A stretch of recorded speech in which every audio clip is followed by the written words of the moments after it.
आणि आपण आता 10वीच्या एक्झाम मध्ये जे इम्पॉर्टंट टॉपिक आहे विद्यार्थ्यांनी काय अभ्यास करायला पाहिजे याविषयी आपण आज बघणार आहोत। आजच्या विषयाचा जो काही चॅप्टरचा नाव आहे ते आहे मेन्सुरेशन, चॅप्टर नंबर 7, 6, 5। तुम्हाला प्रत्येक चॅप्टर वाइज इम्पॉर्टंट नोट्स मी व्हिडिओच्या माध्यमातून सर्व मुलांना मी तुम्हाला सेंड करतो की एक्झॅक्ट मुलांनी आता परीक्षेच्या वेळेस अभ्यास कसा केला पाहिजे आणि कोणत्या टॉपिकचा अभ्यास केला पाहिजे, ते कसं लक्षात ठेवायला पाहिजे, हे इम्पॉर्टंट टॉपिक। गणित तुम्ही वर्षभर शिकलेत, प्रॅक्टिस केली, पण परीक्षेच्या वेळेस आपल्याला ते लक्षात राहत नाही।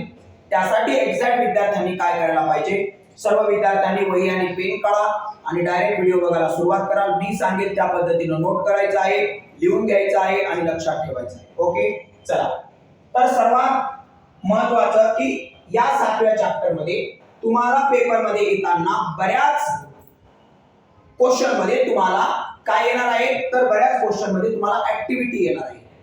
प्रॉब्लेम काय करायचं आहे, तुम्हाला सॉल्व्ह करावं लागणार, कॅल्क्युलेशन करावं लागणार।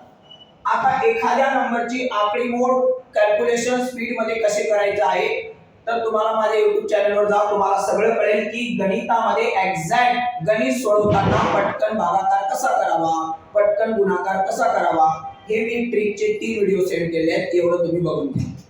त्यानंतर सर्वात महत्त्वाचं आता आपण चालू करणार आहोत क्यूबॉइड। क्यूबॉइड मध्ये कोणताही असताना एक एरिया असतो, नंतर टोटल एरिया असतो आणि व्हॅल्यूम असतो। फक्त लक्षात ठेवा, विद्यार्थ्यांनी या 3 प्रकारचे फॉर्म्युले लक्षात ठेवणं गरजेचं आहे। एक, आता हा क्यूबॉइड आहे, बरोबर आहे ना, तर surface area of cuboid, total surface area of cuboid, पुढे ऑफ क्यूबॉइड तुम्हाला पेपर मध्ये लिहायचा आहे। फक्त लक्षात ठेवा, ऑफ क्यूबॉइड तुम्हाला प्रत्येकाला लावायचा आहे। त्यानंतर आहे volume of cuboid, B L B H, म्हणजे या इथं चिन्ह नसतं, म्हणजे इथं मल्टिप्लायचं चिन्ह असतं, फक्त लक्षात ठेवायचं आहे। आता इथं बघा हा फॉर्म्युला कसा तयार झालाय, तर इथं आहे 2h आणि इथं आहे l + b, बरोबर। आता याच्यामध्ये काय चेंज झाले, तर इकडे बघा हा 2 आपण कॉमन काढला, टोटल मध्ये काय, टोटल एरियाच्या फॉर्म्युल्यात काय चेंज झाले, तर b आपण कॉमन काढला, l गुणिला b, b गुणिला h आणि l गुणिला l, h गुणिला l, हे केलेलं आहे। त्यामुळे या फॉर्म्युल्यात आणि या फॉर्म्युल्यात काय बदल आहे, हा कंपेअर विथ स्टडी तुम्हाला करायचा असतो। मुलांचा प्रॉब्लेम मी तुम्हाला सांगतो, पेपर मध्ये त्याला फॉर्म्युला आठवत नाही, कारण त्याच्या डोक्यामध्ये ना खूप मिक्स झालेलं असतं। क्यूबॉइड आहे, टोटल आहे, व्हॅल्यूम आहे, तर त्याच्या डोक्यामध्ये ते लय कन्फ्यूज झालेलं असतं, कारण त्याने वर्षभर त्याचा अभ्यास केलेला असतो, त्याने कंपेअर केलेलं नसतं, बरोबर आहे का नाही, आणि त्या 2 तासामध्ये गोंधळून जातो आणि म्हणून ते मग इकडे बघ तिकडे बघ अशातच सगळा वेळ घालवते, मग त्याला काहीच भेटत नाही। त्यामुळे त्या मुलांनी कंपेअर विथ स्टडी करायला पाहिजे या चॅप्टरचा, तरी बाकीच्या चॅप्टरचं पटकन लक्षात येतं, याचं येतच नाही, कारण या फॉर्म्युल्याचं त्याला त्या गणिताचा फॉर्म्युला यायला लागतो। आणि इथं बघा आता कसं झाला, l गुणिला b गुणिला h, हे असं इथं फॉर्म्युला काय झालाय, तयार झालेला आहे। कळालं सगळ्यांना, क्लिअर। तर त्यामुळे हे असं काय करा, लक्षात ठेवा। ओके, आता आपण येऊ सेकंड, क्यूब आहे आणि याच्यावर 100% प्रश्न असतो, प्रत्येक पेपर मध्ये 100% प्रश्न असतो। हा क्यूब आहे, याच्यामध्ये तुम्हाला मी सांगितलं प्रत्येक आकृतीत काय काय असतं, एक असतं एरिया, दुसरं असतं टोटल एरिया आणि तिसरं असतं व्हॅल्यू। कोणती आकृती असतो, आता यामध्ये इथं बघा काय फरक आहे, या क्यूबचं पाठांतर करताना लक्षात ठेवताना किती सोपं आहे। इथं आहे 4l², इथं आहे 6l² आणि इथं आहे फक्त l³ बघा, इथं स्क्वेअर आहे, इथं पण स्क्वेअर आहे आणि इथं क्यूब आहे, समजलं। आता क्यूबचं मी तुम्हाला लगेच सांगणार, इथं काय झालं 4l², मला विचारलं total surface area of cube, तर मी काय म्हणणार 6l² म्हणणार, आणि मला विचारलं व्हॅल्यू ऑफ क्यूब, तर मी काय म्हणणार l चा क्यूब, बरोबर। बघा स्क्वेअर स्क्वेअर क्यूब, इथं 4 इथं 6, लक्षात ठेवा, कळालं तुम्हाला। असा अभ्यास करायचा म्हणजे आपल्याला ते काय होतं लक्षात राहतं, क्लिअर। चला आता आपण पुढे जाऊया। सर्वात महत्त्वाचं आता आहे सिलेंडर। याच्यामध्ये सिलेंडर मध्ये आपण काय, curved surface area of cylinder, हा ऑफ शब्द इथं लावायचा पुढे, त्याच्या पुढे सिलेंडर लावायचा. काय रे बाळा लक्षात ठेव 2 पाय आर एच. आतापर्यंत एलबी होतं, आता काय 2 पाय आर एच. आता हा formula total surface area of cylinder. कसं लक्षात ठेवायचं बघा, हा 2 पाय आर कॉमन काढला, ब्रॅकेट्स मध्ये इथं काय राहणार सांगा बरं, 2 पाय आर कॉमन काढला, हा आर ब्रॅकेट्स मध्ये घेतला आणि हा एच इथं घेतला, झालं. समजलं? म्हणजे तुम्ही जर एक फॉर्म्युला जर का लक्षात ठेवला तर तुम्हाला दुसरा पण फॉर्म्युला लक्षात राहतो. आता मला विचारलं cover surface area of cylinder 2 pi R H. मग 2 पाय आर मी ब्रॅकेट्स मध्ये घेतला, बाहेर कॉमन काढला, मग आता ब्रॅकेट्स मध्ये काय राहिलं, आर मला डबल घ्यावा लागतो, आर प्लस एच. चलो पाठन असा अभ्यास करायचा. समजलं? आता मला त्याची विचारली value pi R I H. Pi R H तर माझ्याकडे आहे, फक्त इथं आर चा काय करायचा आहे स्क्वेअर, झालं पाय आर स्क्वेअर एच. हे असं लक्षात ठेवा. तुम्हाला तिन्ही फॉर्म्युले सगळे मी रटून पाठ करतो म्हटल्यावर होणार नाही.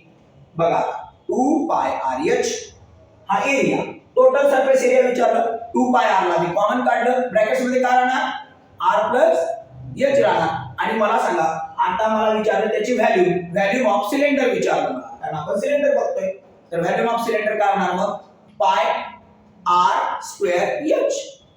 हे असं लक्षात ठेवायचंय, तेव्हा कुठं तुम्हाला लक्षात राहू शकतो. ओके, आर एच मात्र फिक्स आहे सिलेंडर. त्यानंतर आपण बघणार आहे आता कोन. हा कोन आहे तुमच्या समोर, ही आकृती आहे, कोणाला हाईट असते, स्लॅंट हाईट असते, उंची असते. ओके चला आता याच्यात कसं स्लॅंट हाईट काय होणार एच स्क्वेअर आर स्क्वेअर. हे तर तुम्हाला लक्षात ठेवणं सोपं आहे. अंडर रूट मध्ये एच स्क्वेअर आर स्क्वेअर, 5 चा स्क्वेअर 6 चा स्क्वेअर गणित आलं लगेच काढू शकता. तुम्हाला स्लॅंट हाईट काढणे हे 1 मार्कचा सुद्धा क्वेश्चन येऊ शकतो, फक्त डायरेक्ट डोक्यात. त्याच्यानंतर आहे cover surface area of cone. इथं ऑफ कोन लावायचं आहे, फक्त लक्षात ठेवायचं of cone. Cover surface area काय इथं पाय आर एल, काय पाय आर एल. आता इथं लक्षात ठेवा आर इथं पण आहे, फक्त इथे आपल्याला काय लावायचा एल लावायचा. ओके पाय आर एल 100% पेपरला येणार. टोटल सरफेस एरिया, आता टोटल विचारलं ना तुम्हाला मी एक सांगतो, या कव्हर सरफेस एरियावरच आधारित टोटल सरफेस एरिया कव्हरचं सूत्र तयार झालेलं असतं. मागच्या 2 गणिता याच्यामध्ये सुद्धा मी तुम्हाला सांगितलंय. बघा आता इथं हा पाय आर कॉमन काढला, इथं काय राहणार हा एल राहणार आणि हा आर डबल येणार, झालं पाठ. समजलं? एरियामध्ये आणि टोटल कव्हर सरफेस एरियामध्ये हा फरक असतो, फक्त लक्षात ठेवा. आपण कोणाबद्दल बघतोय आता व्हॅल्यू 100% पाठ करा. हे गणित 100% पेपरला येणार आहे. 102% सांगतो की 100% हे पेपरला येणार आहे. काय आहे व्हॅल्यू 1/3 पाय आर स्क्वेअर एच.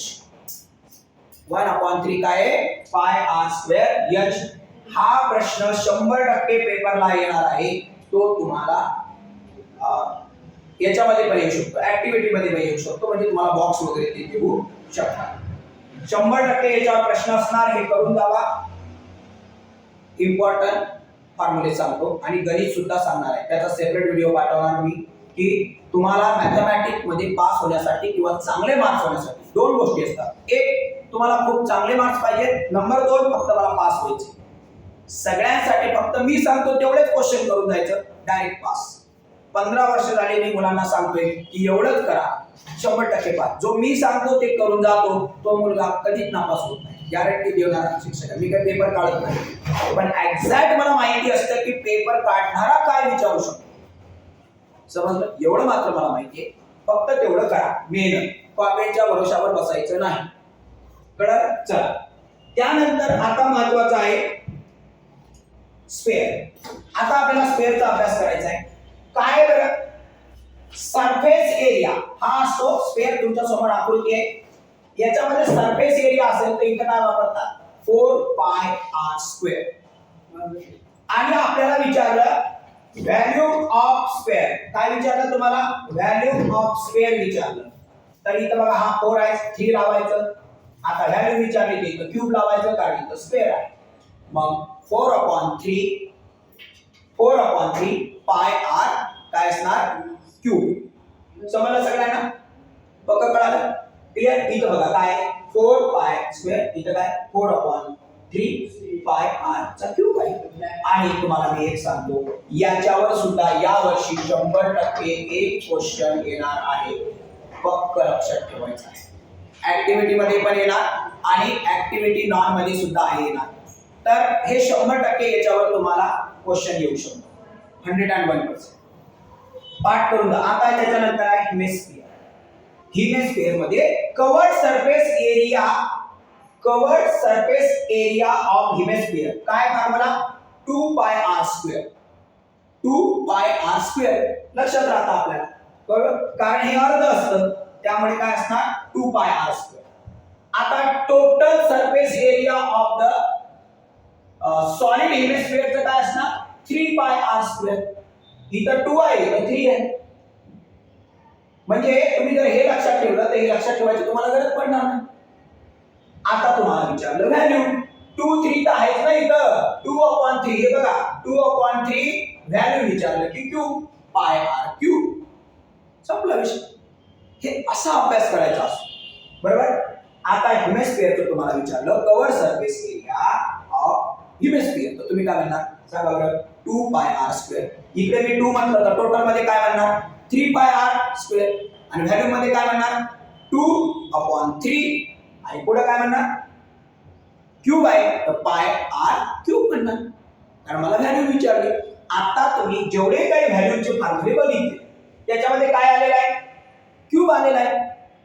हे असं लक्षात ठेवायचं, व्हॅल्यूच्या फॉर्म्युल्यात नेहमी काय येतो क्यूब येतो.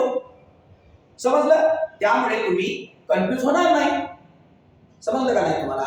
असं हे फॉर्म्युले लक्षात ठेवायचे. ओके, चला आता आपण पुढचं बघूया. पुढचं आहे 1 लिटर मध्ये कधी कधी गणित सोडवताना तुम्हाला विचारतात 1000 सेंटीमीटर क्यूब.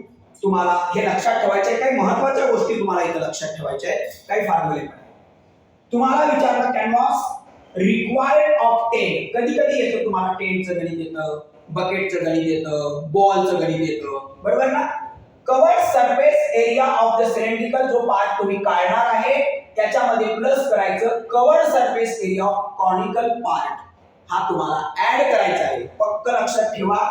आणि ते कसं करायचं तर हा त्याचा फॉर्म्युला, हा याचा फॉर्म्युला, हा याचा फॉर्म्युला. या दोघांचा फॉर्म्युला काय बनणार पाय आर कॉमन काढलं. समजलं? इथं काय राहिलं 2 आणि h आणि इथं काय राहिलं n. याच्यातून हे दोन तर कॉमन काढलेले. संपला विषय. असं लक्षात ठेवायचं आहे. पक्क लक्षात ठेवा. ओके, हा समजलं तुम्हाला? ओके, तर हे फॉर्म्युला तुम्हाला असा पाठ करायचा आहे. तुम्हाला समजण्यासाठी मी हे असं क्लिअर. काय कॉमन काढलं आपण पाय आर कॉमन काढला 2 आणि h इतर आला आणि हा n इतर आला. समजलं? चला पुढे आहे व्हॅल्यूम ऑफ स्फेअर. व्हॅल्यूम आता लक्षात ठेवा. तुम्हाला विचारतात की volume of the cylindrical part. आता हे असं केलं हे इकडे मल्टिप्लाय ते इकडे केले की डिवाइड लावतो. मग व्हॅल्यूम ऑफ स्फेअर करायचं divided by volume of cylinder. बघा इथं स्फेअर आलं इथे सिलेंडर आलं. लक्षात ठेवा दोघांचा डिवाइड केला आपण. तुम्हाला माहिती व्हॅल्यूम ऑफ स्फेअरचा फॉर्म्युला आपण बघितले पाठीमागे काय 4/3 पाय आर क्यूब असणार, बरोबर आहे ना? चला आणि आता मग याचा फॉर्म्युला काय होणार पाय, बरोबर का नाही? बिगर आर स्क्वेअर काय होणार h. कोणाचा व्हॅल्यूम ऑफ सिलेंडरचा. या दोघांचा डिवाइड करायचं व्हॅल्यूम टाकायचे आणि सॉल्व करायचं. आणि ज्या मुलाला सॉल्व करता येत नाही त्यांनी आपल्या युट्यूबला जावा आणि कसे गणित सोडवायचे कॅल्क्युलेशन. 10वीच्या मुलांचं काय चुकतं किती हुशार असू दे पेपरला 2 तास वेळ असतो आणि त्याच्यामध्ये त्याचं काय चुकतं कॅल्क्युलेशन चुकतं. कोणत्या नंबरला कोणत्या नंबरनं भागू आणि का भागून कसं भागू हाच त्याचा प्रॉब्लेम असतो. तू फक्त युट्यूबला जाऊन माझे 3 व्हिडिओ बघ. हेडिंग सांगतो तुम्हाला. गणित सोडवताना पटकन भागाकार कसं करावा असं थंबनेल आहे. लगेच बघा तुमचा प्रॉब्लेम पूर्ण सॉल्व्ह होईल बिलकुल स्टेप बाय स्टेप. ओके, त्यानंतर आहे स्लांट हाईट ऑफ कोन. कोणता फॉर्म्युला आपल्याकडे √r² प्लस काय दिले h². आणि हे पेपरला येणार आहे लक्षात ठेवा. स्लांट हाईट तुम्हाला बार बार मी सांगते 1 मार्काला किंवा 2 मार्काला. ओके, आता तुम्हाला काय करायचं, नुसतं व्हिडिओ बघत बसायचं नाही. हे तुम्हाला पाठ करायचं आहे, लिहायचं आहे. वही आणि पेन काढा आणि हे लिहा. लिहिता लिहिता लक्षात ठेवा. ओके, चला त्यानंतर आपण आता पुढे जाऊया. आता तुम्हाला आहे फर्स्ट, यामध्ये गोष्टी कोणत्या आहेत बघा. एक आहे स्लांट हाईट, दुसरी आहे surface area, cover surface area, तो त्यानंतर आहे कव्हर सरफेस एरिया आणि त्याच्यानंतर आहे व्हॅल्यू. मी तुम्हाला सांगितलेलंच आहे कोणत्याही गोष्टीमध्ये तीनच गोष्टी असतात, एरिया, कव्हर सरफेस एरिया आणि व्हॅल्यू. चला आता आपण बघूया पहिले स्लांट हाईट. स्लांट हाईट मध्ये काय असणार, h चा स्क्वेअर. कारण याच्यामध्ये बघा दोन हे असतात रेडियस, ही एक रेडियस असते आणि हे इकडचे एक रेडियस असते. कारण प्रश्नामध्ये खाली पण रेडियस असते आणि वरी पण रेडियस असते. हे आकृती तुमच्या समोर आहे, क्लिअर, ही त्याची आकृती. तर त्यामुळे h स्क्वेअर प्लस पहिल्या r1 म्हणजे ही, याचं तुम्हाला मायनस करायचं r याच्यामधून आणि त्याचा अंडर ब्रॅकेट्स मध्ये स्क्वेअर करायचा. ओके, फक्त आता आहे cover surface area of first पाय l आणि r1 r2 ची प्लस करायची. कन्फ्यूज व्हायचं नाही, पाय l ला बाहेर काढायचं आणि r1 r2 ची प्लस करायची. 100% हे पेपरला तुम्हाला येणार आहे 2 मार्कासाठी. फॉर्म्युला मात्र तुम्हाला पाठ करून जायचं. आता आहे टोटल सरफेस एरिया ऑफ काय फर्स्ट. टोटल सरफेस एरिया तुम्हाला विचारणार काय टोटल सरफेस एरिया मध्ये. इथं बघा काय पाय l आपण काढला, इथं बघा r1 r2 हे बघा, हे आणि हे सेम आहे, प्लस काय ऍड झालं बघा बरं, पाय r1 r1 आहे म्हणजे पहिला हा वाला, r स्क्वेअर करायचं आणि पाय r आणि हा 2 याचा स्क्वेअर करायचं. बघा हा एवढाच पार्ट फक्त या फॉर्म्युल्यात जास्त आहे, हा उचलून इथं ठेवायचा. म्हणून मी तुम्हाला बोलत होतो नेहमी कव्हर सरफेस एरिया आणि टोटल कव्हर सरफेस एरिया मध्ये प्रत्येक फॉर्म्युल्यात आपण बघितलं काही ना काही पार्ट काय असतो, सेम असतो, त्याला ऍड झालेला असतो. इथं बघा हा एवढा पार्ट इथं जसा तसा आणि हा याला जॉईंट. ओके ना, असं डोकं लावून फॉर्म्युले लक्षात ठेवा, नाहीतर पाठ करून सगळं सपाट होणार. पेपरच्या वेळेस तुम्हाला काहीच आठवणार नाही. असं करू नका, कारण वर्षभर आपण शाळेमध्ये जात असतो, शिकत असतो, होमवर्क करत असतो, वर्षभर खर्च केलेला असतो आणि मग आपल्याला पेपरच्या वेळेस नेमकं काय करावं कसं करावं आठवत नाही. बरोबर ना, असं होऊ देऊ नका, कारण लय महत्वाचं आहे. ओके, चला त्यानंतर व्हॅल्यूम ऑफ. आता आपल्याला व्हॅल्यूम ऑफ काय 1/3 पाय h. ओके, आता इथं बघा, इथं काय करायचं बेटावर r1 r2 r1 r2. फक्त बेटा इथं स्क्वेअर आहे, इथं स्क्वेअर नाही. एक लक्षात ठेव, इथं प्लस आहे, इथं प्लस आहे आणि लास्टला मल्टिप्लाय. दोन ठिकाणी काय प्लस आणि लास्टला काय मल्टिप्लाय. सुरुवातीला काय r1 आणि r2 चा स्क्वेअर आहे, नंतर स्क्वेअर नाही. समजलं, क्लिअर. हे असं लक्षात ठेवा व्हॅल्यूम ऑफ फर्स्ट. तुम्हाला याच्यावर ऍक्टिव्हिटी नाही आली तर काय चुकणारच, त्याच्यामुळे आपल्याला फॉर्म्युले पाठ पाहिजे. ऍक्टिव्हिटीच्या भरोशावर या चॅप्टर मध्ये बसायचं नाही. येणार आहे हे मलाही माहिती, पण तसं बसायचं नाही, तुम्हाला पाठ करायचं. ओके, चला त्यानंतर आता आपण पुढे बघूया कॅपॅसिटी ऑफ बकेट. आता इथं मी बकेट शब्द वापरला, तुम्हाला वेगळा सुद्धा येऊ शकतो, टँक येऊ शकतो, बरोबर आहे का. त्याच्यानंतर अजून वॉटर टँक येऊ शकतो, असं वेगवेगळे शब्द येऊ शकतात. Bucket volume of first term हे दोन्ही इक्वल असतात. ही कॉन्सेप्ट आहे, हे बेसिक आहे, म्हणजे मला लक्षात ठेवलं पाहिजे, हे मला आलं पाहिजे. बरोबर. आता आहे circumference of circle. Circumference of सर्कलचा जो फॉर्म्युला आहे तो आहे 2πr. हा तुम्ही 7th स्टँडर्ड पासून शिकलेले आहात. त्यानंतर आहे area of sector theta divided by 360 multiply by पाय r स्क्वेअर. पाय r स्क्वेअर हे तुम्ही शिकलेले आहात. हा एरिया ऑफ सर्कलचा फॉर्म्युला आहे आणि याच्यावर 100 नाही 101% प्रश्न असणार या परीक्षेत. मी आत्ताच लिहून देतो. एरिया ऑफ सेक्टर वर 101% प्रश्न असणार, गॅरंटी देऊ सांग. नोट कर बाळा, लिहून घे, गॅरंटी. त्यानंतर आहे लेंथ ऑफ द आर्क चा फॉर्म्युला आहे theta divided by 360 multiply by 2πr. लक्षात ठेव, हे दोन टॉपिक बेटा असे आहेत कोणताही पेपर असेल तर या दोन पैकी एक 102% पेपर मध्ये क्वेश्चन असतो. कोणत्याही वर्षाचे पेपर तुम्ही बोर्डाचे काढा, या दोन पैकी एक 100%, 105% सांगतो तुम्हाला परीक्षेत प्रश्न असतो. ऍक्टिव्हिटीच्या भरोशावर बसू नको की मी किंमत उचलणार, स्क्वेअर करणार, कॅल्क्युलेट करणार.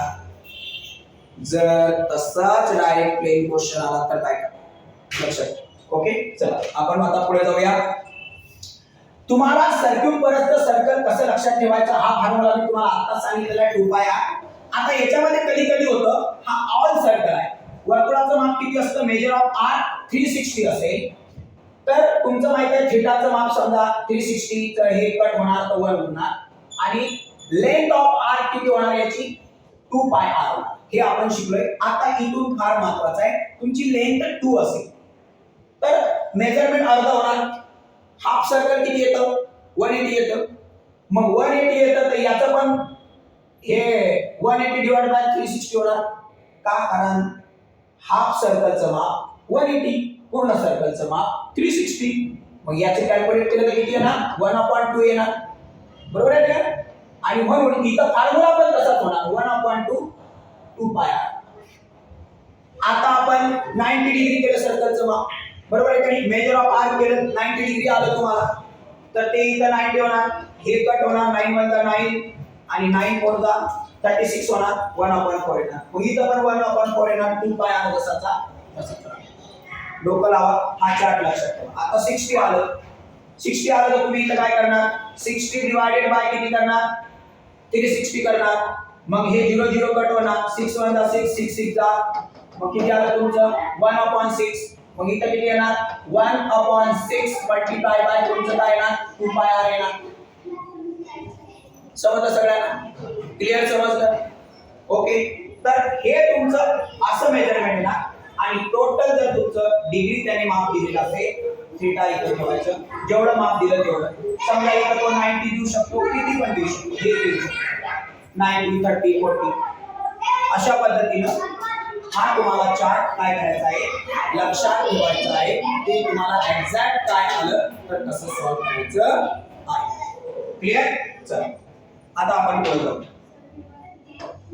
√3 मध्ये त्याची व्हॅल्यू ऑलरेडी दिलेली असते तुम्हाला. कदाचित एखाद्या वेळेस गणित सॉल्व्ह करताना दिलेली नसेल तर लक्षात ठेवा 1.73 असते. एक पायची व्हॅल्यू असते 3.14. ही पण त्या गणित सोडवताना गणितामध्ये दिलेली असते, पण जर दिलेली नसेल तर मात्र लक्षात ठेवा कधी कधी होऊ शकतो, बरोबर. आता दुसऱ्या पायची व्हॅल्यू असते ती आहे 22/7. या दोन पैकी जेव्हा दिलेली असते तेव्हा ही वापरायची. दिलेली गिवन, लक्षात ठेवा. जेव्हा दिलेली असेल तेव्हा ही वापरायची आणि जेव्हा दिलेली नसेल तेव्हा ही वापरायची. समजलं. हा नियम आहे. त्यामुळे दिली नाही हे वापरायची, जर दिलेली असेल तर ही वापरायची. ते देतात ब्रॅकेट्स. चला आता आहे सेगमेंट PXQ. तुम्हाला सेगमेंटचा फॉर्म्युला हा वापरायचा आहे, हे सांगतो तुम्हाला कसं करायचं. थीटा डिवाइडेड बाय पाय r स्क्वेअर हे आपण बघितलेलं आहे. -1/2 पाय -1/2 r square into sin theta. Clear. आता बघा इथं हा r स्क्वेअर मी कॉमन काढला, इथं काय राहणार बघा हा पाय थीटा राहणार, पाय थीटा, कारण r स्क्वेअर इथं कॉमन काढला, हा पाय आणि हा थीटा राहिला आणि हे 360 तसे मायनस हा r मी इकडे कॉमन काढला, मग काय राहिलं sin थीटा आणि डिवाइडेड बाय हा 2 राहिला. अशा पद्धतीने हा फॉर्म्युला तयार झाला. हा सुद्धा IMP फॉर्म्युला आहे. समजलं. चल त्यानंतर आहे मेजर ऑफ सेगमेंट. तुम्हाला एरिया ऑफ सर्कल मधून मेजर ऑफ सर्कल जे सेगमेंट आहे ते तुम्हाला मायनस करायचं आहे. सॉल्व्ह केल्याच्या नंतर जर मेजर सेगमेंट काढायचं असेल तर सर्कलच्या एरिया ऑफ सर्कल मधून एरिया ऑफ मायनस सर्कल तुम्हाला मायनस करायचं आहे. गणित सोडवल्याच्या नंतर लास्टची ही स्टेप आहे, लक्षात ठेवा. तुम्हाला विचारतात मेजर सेगमेंट, मायनर सेगमेंट आणि सर्कल. 1 2 3 या तीन पैकी कोणत्याही दोन गोष्टी दिलेल्या असतील. जर हे इकडे मायनस हे इकडे गेले की प्लस होणार. समजा तुम्हाला हे विचारलं तर मग हे 2 देणार. बरोबर ना? जर तुम्हाला एरिया ऑफ सर्कल विचारलं तर मग हे काढावं लागणार आणि मग हे इकडे प्लस, तुम्हाला माहिती आहे हे इकडे गेलं की मायनस होणार. समजलं? 3 पैकी 2 गोष्टी देणार आणि एक विचारणार. त्यानंतर आता आहे हे जवाब. फॉर्म्युला लक्षात ठेवा, 6 multiply by √3 divided by 4 multiply by sine square. Clear? खूप सोपा फॉर्म्युला आहे हा, तुम्ही कुठेतरी फॉर्म्युला शिकलेले असा. बरोबर ना? 8वा कुठे शिकलेला. आणि त्यानंतर आहे एरिया ऑफ सर्कल. महत्वाचा फॉर्म्युला आहे, तुम्ही 7व्या वर्गात शिकलेला आहे, पाय आर स्क्वेअर. क्लिअर? आता हे अशा पद्धतीनं इम्पॉर्टंट ज्या काही नोट्स होत्या, इम्पॉर्टंट जे काही पॉइंट्स होते चॅप्टर नंबर किती मध्ये? चॅप्टर नंबर 7 मध्ये. बरोबर ना? तुम्हाला कशा पद्धतीनं त्याचा अभ्यास करायचा आहे, कशा पद्धतीनं ते लिहून पाठ करायचं आहे, लक्षात ठेवायचं आहे आणि यावरचे तुम्हाला गणित सोडवायचे. आता याचा काही अभ्यास जास्त करायचा नाही. जास्त अभ्यास काय असतो? फॉर्म्युले पाठ करायचे असतात, फॉर्म्युले लक्षात ठेवायचे असतात. फॉर्म्युले जर लक्षात ठेवलं तर गणित आलं तर आपण पटकन फॉर्म्युला लिहिणार, गिवन लिहिणार आणि पटकन सॉल्व्ह करणार. क्लिअर? आणि सर्वात महत्त्वाचं, अख्ख्या महाराष्ट्रामध्ये जास्तीत जास्त मुलांपर्यंत हा व्हिडिओ तुम्ही सेंड करा. त्याचं चांगलं होऊ द्या, त्याला चांगले मार्क्स मिळू द्या आणि त्यामुळे त्याला एक्झॅक्ट या चॅप्टरचे चांगलं सारांश कळेल. इम्पॉर्टंट गणिताचा मी तुम्हाला वेगळं व्हिडिओ सेंड करेन की इम्पॉर्टंट गणित कोणती असू शकतात. पण इथं महत्त्वाचं आहे की त्या चॅप्टरमध्ये मी कशाचा अभ्यास करावा, काय केल्यावर मला चांगले मार्क्स मिळू शकतात. तर मी तुम्हाला आता सांगितलं त्या पद्धतीने जर तुम्ही अभ्यास केला तर तुम्हाला 100% चांगले मार्क्स या चॅप्टर नंबर 7 मध्ये मिळणार आहे. Okay, thank you.